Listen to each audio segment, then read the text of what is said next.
നിരഞ്ജൻ്റെ ഒരു ഫോട്ടോ വെച്ചിട്ട് കഥകളി ഡാൻസർ എന്ന് പറഞ്ഞിട്ട് അല്ലെങ്കിൽ ക്ലാസിക്കൽ ഡാൻസർ എന്ന് പറഞ്ഞിട്ടൊരു അതെൻ്റെ ഉണ്ടായിരുന്നു, കുറച്ച് നാളൊരു മൊബൈലിലുണ്ടായിരുന്നു. അത് എപ്പോഴെങ്കിലും കാണുമ്പോൾ ചോദിക്കണം എന്നുള്ളത്. ഡാൻസുമായിട്ട് എന്തെങ്കിലും ബന്ധമുണ്ടോ? എനിക്ക് ഡാൻസുമായിട്ട് യാതൊരു ബന്ധമില്ല. എനിക്ക് അറിയാൻ പാടില്ലാത്ത ഒരു മേഖലയാണ്. ഇപ്പം അറിഞ്ഞു ഇങ്ങനെ ഒരു സംഭവം വന്നിട്ടുണ്ട്. ഞാൻ അറിഞ്ഞിട്ടില്ല സത്യം. എൻ്റെ എങ്ങനെ കിട്ടുന്ന നമ്പർ ഞാൻ സെൻഡ് ചെയ്ത് തരാം. ഞാൻ തരാം. താങ്കളുടെ ഫോട്ടോ വെച്ചിട്ട് കേരളത്തിലെ സീരിയൽ രംഗത്തെ ടോപ്പ് ക്ലാസിക്കൽ ഡാൻസേഴ്സ് സത്യമായിട്ടും എനിക്ക് അറിഞ്ഞൂടാ. 10 ഡാൻസേഴ്സ് അതിനകത്ത് കൗണ്ട് 10 തൊട്ട് റിവേഴ്സാണ്. ഏറ്റവും കോമഡി ഡാൻസ് നേട്ടാൻ ആ നിമിഷം നാട് വിടും. പാട്ട് പാടും.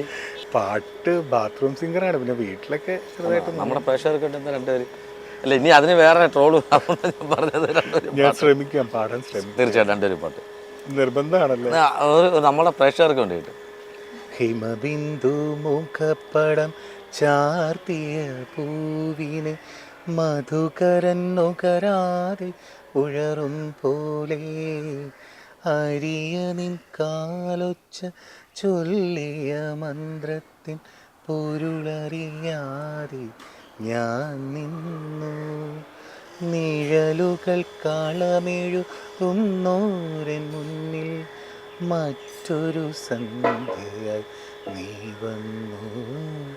മറ്റൊരു സന്ധ്യയായി നീ വന്നു. തെറി വിളിക്കരുത്, എനിക്കിങ്ങനെ അല്ലല്ല, ഇത് ബാത്റൂം സിംഗർ എന്ന് പറഞ്ഞാൽ സമ്മതിക്കില്ല. ഇത് കുറച്ചധികം ക്ലാസിക്കൽ ടച്ചുള്ള ഒരു പാട്ടാണ്. ഇത് എനിക്ക് ഭയങ്കര ഇഷ്ടമുള്ള ഭയങ്കര ഒരു ക്ലാസിക്കൽ ടച്ചുള്ള ഭയങ്കര പാടാണ് പാടാനായിട്ട്. ലോയിൽ വരുമ്പോൾ തന്നെ നമുക്ക് ബേസ് വരുന്നൊരു പാട്ടാണ്. അടിപൊളി കേട്ടോ, സൂപ്പറായിട്ട് പാടി. ഇനി വേണമെങ്കിൽ നിങ്ങൾക്ക് ടോപ്പ് 10 ഇടാം. നമ്മുടെ സീരിയൽ രംഗത്തെ പാട്ടുകൾ ടോപ്പ് 10 ആരാണ്. ആവശ്യമില്ലാത്ത ഒരു പട്ടികയിലേക്കും ചേർക്കരുത്. കാരണം ഇപ്പം ഈ പറഞ്ഞ അനീഷ് പറഞ്ഞ പോലെ ക്ലാസിക്കൽ ഡാൻസർ എന്നുള്ള സംഭവം ഞാൻ നേരത്തെ പറഞ്ഞ പരമാർത്ഥമായ കാര്യം. ഡാൻസ് കേട്ടാൽ നാട് വിടുന്ന ആളാണ്. പക്ഷെ എനിക്ക് ഭയങ്കര ഇഷ്ടമാണ്, എല്ലാ കലാരൂപങ്ങളും ഭയങ്കര ഇഷ്ടമാണ്. അത് ചെയ്യുന്നവരോട് ഭയങ്കര ആരാധനയാണ്. കാരണം എനിക്ക് ചെയ്യാൻ പറ്റാത്തൊരു കാര്യം അവർ അതിമനോഹരമായിട്ട് ചെയ്യുമ്പം നമ്മളത് അംഗീകരിക്കണമല്ലോ. അല്ല ചിന്നി, അവർക്ക് തെറ്റിപ്പോയതായിരിക്കും. ഏറ്റവും ആസ്വദിക്കുന്ന ആൾക്കാരിൽ ചിലപ്പോൾ അങ്ങനെ എന്തെങ്കിലും തീർച്ചയായിട്ടും അങ്ങനെ അതായിരിക്കും ചാൻസ്. നമ്മൾ മാനത്തെ കൊട്ടാരം സീരിയലിലേക്ക് നമ്മൾ വരികയാണെങ്കിൽ ഇപ്പോൾ ഇതിനകത്ത് നല്ലൊരു കഥാപാത്രമാണ് ചെയ്തുകൊണ്ടിരിക്കുന്നത്. അപ്പം കഥാപാത്രത്തിൻ്റെ പേര്, കഥാപാത്രം എന്താണ് ചെയ്തുകൊണ്ടിരിക്കുന്നത്, ഇപ്പോൾ എവിടം വരായ കഥാപാത്രത്തിൻ്റെ പേര് മനോജ് എന്നാണ്. ആള് എന്താ ചെയ്യുന്നതെന്ന് വെച്ചാൽ പ്രത്യേകിച്ചൊന്നും ചെയ്യുന്നില്ല.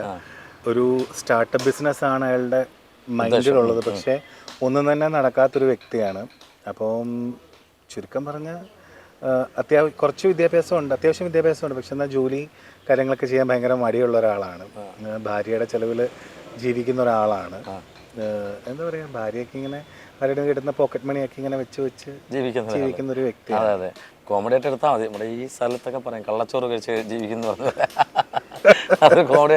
ഞങ്ങളിവിടെ വന്നപ്പം ബാങ്കിൽ പോയിട്ട് വന്ന സീനാണോ എടുത്തത്? ഞങ്ങളൊരു എൻക്വയറിക്ക് പോയിട്ട് വരുന്ന സീനാണ്. അതെനിക്ക് മനസ്സിലായത്. ആ വന്ന വരവ് കണ്ട് ഇപ്പം ഇതുകൂടെ മനസ്സിലായി. അപ്പം നമ്മളിവിടെ വന്നപ്പോൾ ആ സീനാണ് ഇവിടെ എടുത്തോണ്ടിരിക്കുന്നത്. അപ്പം സൈസാറിൻ്റെ അണ്ടറിൽ വർക്ക് ചെയ്യാന്ന് പറഞ്ഞാൽ ഭയങ്കര കാര്യം തന്നെയാണ്. ഡയറക്ടർ അല്ലേ, എങ്ങനെയുണ്ട് അനുഭവം? എങ്ങനെയുണ്ട്? സാറിൻ്റെ കൂടെ എൻ്റെ 3ാമത്തെ പ്രോജക്റ്റാണ്. അപ്പം ഞാൻ ഭയങ്കര ഹാപ്പിയാണ്. എനിക്ക് പ്രോജക്റ്റിനെ പറ്റി എനിക്ക് കൂടുതൽ ഡീറ്റെയിൽസ് അറിയില്ലായിരുന്നു. എനിക്ക് ആകെ അറിയാവുന്നത് നമ്മുടെ അരോമ മൂവീസിൻ്റെ സീരിയലാണ്. സജി സാറാണ്. അപ്പം അരോമയിലാണ് നമ്മൾ വർഷങ്ങളായിട്ട് നമ്മൾ താമസിക്കുകയൊക്കെ ചെയ്യുന്നത്. അപ്പം അതുകൊണ്ട് തന്നെ നമ്മൾ ചെറിയ കോൺഫിഡൻ്റ് ആയിരുന്നു. പിന്നെ സജി സാറിൻ്റെ പ്രോജക്റ്റിന് കേട്ടപ്പം നമ്മൾ ഭയങ്കര ഹാപ്പി. ഞാൻ പറഞ്ഞത് 3ാമത്തെ പ്രോജക്റ്റാണ്. എൻ്റെ ഒരു കരിയറിൽ ഒരു ബ്രേക്ക് വന്ന മറ്റൊരു ക്യാരക്ടറായിരുന്നു സാറിൻ്റെ പൂക്കാലം വരവായിൽ ഹർഷൻ എന്നുള്ള കഥാപാത്രം സി കേരളത്തിൽ. അത് ഈ മറ്റേ രാത്രിമഴയിൽ വേറൊരു ടൈപ്പ് പ്രേമമാണെങ്കിൽ ഇത് ഭയങ്കരമായിട്ട് എക്സ്പ്രസ് ചെയ്യുന്ന, സ്നേഹിച്ച പെണ്ണിനെ തന്നെ കല്യാണം കഴിക്കുന്ന ഒക്കെ ഒരു ക്യാരക്ടർ. അല്ല, കെട്ടുക എന്നുള്ളൊരു അതായത് ഭയങ്കരമായിട്ട് പ്രേമം തലയ്ക്ക് പിടിച്ചൊരു അവസ്ഥയായിരുന്നു. ഇടയ്ക്കൊരു കാര്യം ചോദിക്കട്ടെ, മൊത്തം ലവ് സ്റ്റോറി ആണല്ലോ കിട്ടുന്ന മൊത്തം. അതെന്താണെന്ന് എനിക്ക് മനസ്സിലായിട്ടില്ല. മൊത്തം ലവ് സ്റ്റോറി ആണല്ലോ വരുന്നത്. അതെന്താണ്? അത് എപ്പോഴെങ്കിലും ചിന്തിച്ചിട്ടുണ്ട് എന്താണ് എൻ്റെ തിരക്ക് ഇങ്ങനെ ലവ് സ്റ്റോറികൾ മാത്രം വരുന്നത് എന്താണ്? എനിക്ക് അതിനെപ്പറ്റി ഒരു വ്യക്തമായ ധാരണ ഇനി ചിന്തിക്കണം കേട്ടോ. അത് ചിന്തിക്കേണ്ടിയിരിക്കുന്നു. ചില സിനിമയിലൊക്കെ പോലീസ് കഥാപാത്രം ചെയ്യുന്ന ആൾക്ക് സ്ഥിരമായിട്ട് പോലീസായിരിക്കും. ഇത് സ്ഥിരം കാമുകനാകാൻ മാറും. ഇതിനകത്ത് കാമുകനായിട്ട് വന്നിട്ട് കല്യാണം കഴിച്ചാണ്. അതിനകത്ത് കാമുകനായിട്ട് മാനത്തെ കൊട്ടാരത്തിൽ കാമുകനായിട്ട് പെണ്ണിനെ അടിച്ചുകൊണ്ട് വന്ന് കെട്ടി കൊണ്ടുവന്ന അവിടെയും ലവ് സ്റ്റോറി. ഇനിയിപ്പോൾ അടുത്ത ഏതെങ്കിലും സീരിയലിൽ കമ്മിറ്റ്? ഞാൻ ഇപ്പം ഒരു മീനൂസ് കിച്ചൺ എന്ന് പറഞ്ഞൊരു പ്രോജക്റ്റ് ചെയ്തിട്ടുണ്ട്. അപ്പം അതിൽ ഒറ്റ എപ്പിസോഡേ ഉള്ളൂ, ഗസ്റ്റ് അപ്പിയറൻസ് ആണ്. അപ്പം അതാണ് ഇപ്പോൾ ഇനി വരാനുള്ളത്. ഈ എല്ലാവരുടെയും ആഗ്രഹം സിനിമയാണ്. പക്ഷേ ചില ആൾക്കാർ പറയുന്നത് എനിക്ക് സിനിമ വേണ്ട, സീരിയൽ മാത്രം മതി. കാര്യം സീരിയലാകുമ്പോൾ എല്ലാവരുടെ മുന്നിലും ഓരോ ദിവസം വന്നുകൊണ്ടിരിക്കുകയാണ്. സിനിമയാകുമ്പോൾ 2.5 മണിക്കൂർ കഴിഞ്ഞാൽ പിന്നെ നമ്മൾ മറക്കും, ചിലപ്പോൾ ഒരു മാസം നിൽക്കും. സീരിയലാകുമ്പോൾ അങ്ങനെയല്ല. അതിനെക്കുറിച്ച് എന്താ പറയാനുള്ളത്? സിനിമയും സീരിയലും സത്യം പറഞ്ഞാൽ രണ്ടും രണ്ട് കലാരൂപങ്ങളെന്ന് തന്നെ പറയും. ഇപ്പം എന്നെ സംബന്ധിച്ച് സിനിമയാണോ സീരിയലാണോ എന്ന് ചോദിച്ചാൽ എനിക്ക് സത്യം പറയാൻ എനിക്ക് അന്നം തരുന്നത് സീരിയലാണ്. അപ്പം അതുകൊണ്ട് തന്നെ എനിക്ക് സീരിയൽ ഇൻഡസ്ട്രിയുടെ ഒരു പ്രത്യേക ഇഷ്ടമുണ്ട്. പക്ഷെ സിനിമ തീർച്ചയായിട്ടും എല്ലാവരുടെയും പോലെ എൻ്റെയും സ്വപ്നമാണ്. ഞാൻ ഒരു മൂവി ചെയ്തിരുന്നു, ഗോസ്റ്റ് ഇൻ ബെത്ലഹേം എന്ന് പറഞ്ഞിട്ടൊരു മൂവി ചെയ്തിരുന്നു.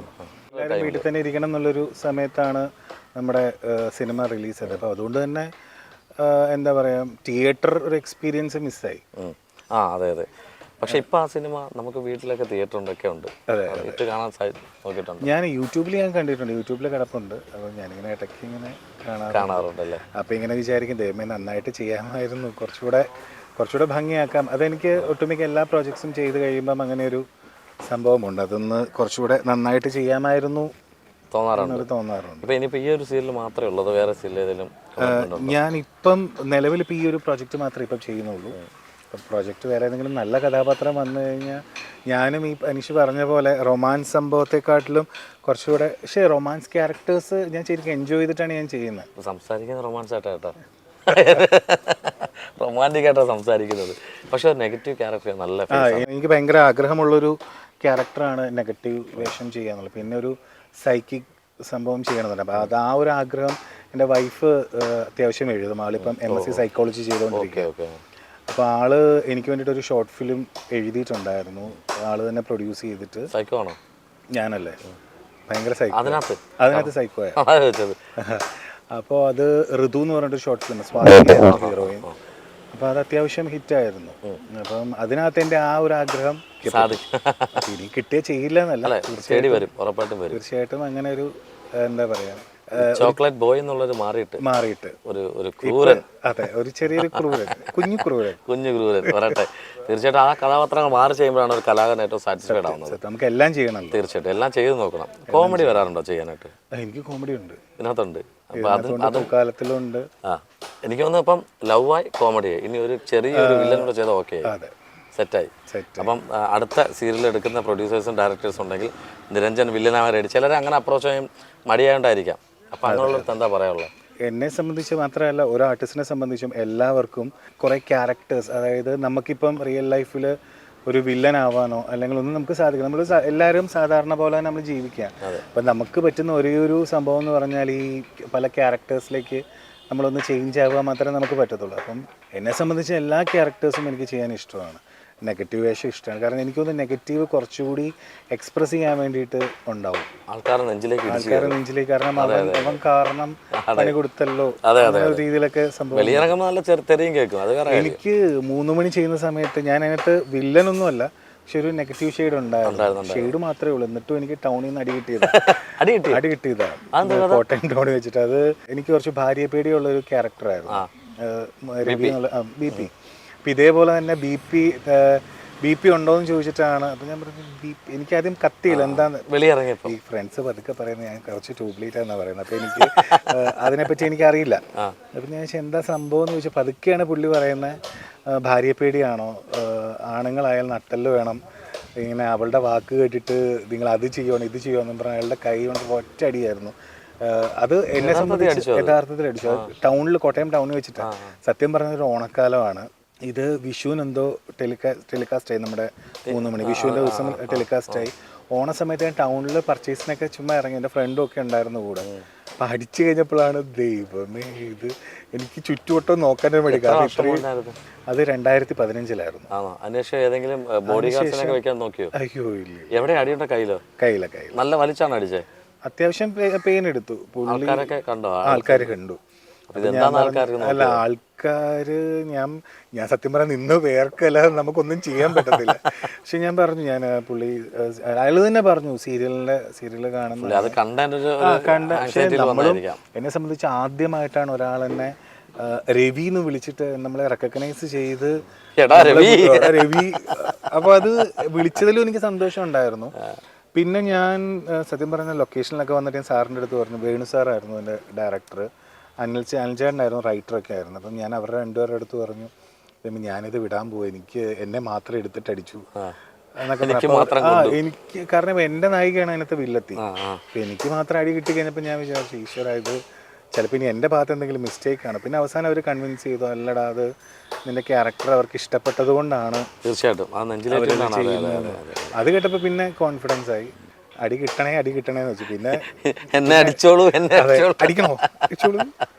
പിന്നെ പക്ഷെ അടിയൊന്നും അങ്ങനെ കിട്ടിയിട്ടില്ല. പിന്നെ എല്ലായിടത്തു നിന്നും സ്നേഹമാണ് കിട്ടിയിട്ടുള്ളത്. ലൈക്ക് ഞാൻ പറഞ്ഞത് എല്ലാവർക്കും ഇഷ്ടം എന്ന് പറയുന്നത് ഈ നെഗറ്റീവ് ചെയ്യുമ്പോൾ വെളിയിറങ്ങുമ്പോൾ നമ്മളെ ഐഡൻറ്റിഫൈ ചെയ്യുക, നമ്മളെ ചീത്ത വിളിക്കുക, വഴക്ക് പറയുക, ഇതൊക്കെ തന്നെയാണ്. അത് എപ്പോഴും നല്ല തന്നെയാണ്. നെഗറ്റീവ് എപ്പോഴും ചെയ്യണം. ഒരു നെഗറ്റീവ് എന്തായാലും നിരഞ്ജനെന്ന് പ്രതീക്ഷിക്കുന്നില്ല കേട്ടോ. തീർച്ചയായിട്ടും. അപ്പോൾ നമ്മുടെ മൂവി വേൾഡ് മിനി സ്ക്രീനിലെ പ്രേക്ഷകരോട് എന്താ പറയാനുള്ളത്? നിങ്ങളെല്ലാവരും നമ്മളെ ഇത്രയും സപ്പോർട്ട് ചെയ്തിട്ടുണ്ട്. നമ്മുടെ പല പ്രോജക്ട്സും കണ്ട് അല്ലെങ്കിൽ ഞങ്ങളുടെ പേഴ്സണൽ കാര്യങ്ങളിലും എല്ലാം നിങ്ങൾ നമ്മളെ കാണാറുണ്ട്, സപ്പോർട്ട് ചെയ്യാറുണ്ട്. അപ്പം ഇനിയും നമ്മളെ സപ്പോർട്ട് ചെയ്യണം, ഞങ്ങളുടെ കൂടെ ഉണ്ടാവണം. കൂടെ ഉണ്ടെന്നറിയാം, എന്നാലും നമ്മുടെ കൂടെ എന്താ പറയുക, നിങ്ങളുടെ വീട്ടിലെത്തുന്ന അല്ലെങ്കിൽ ഞങ്ങളെ നിങ്ങളുടെ വീട്ടുകാരെ പോലെയാണ് നിങ്ങൾ കാണുന്നത്. അപ്പം നമ്മുടെ എല്ലാ സന്തോഷങ്ങളിലും സങ്കടങ്ങളിലും എല്ലാം നമ്മുടെ കൂടെ നിൽക്കുക, അത് പറയാം.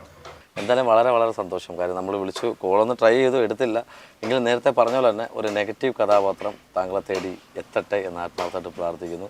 ഇനിയും കുറച്ചും കൂടെ വിവരങ്ങളിലേക്ക് എത്തട്ടെ.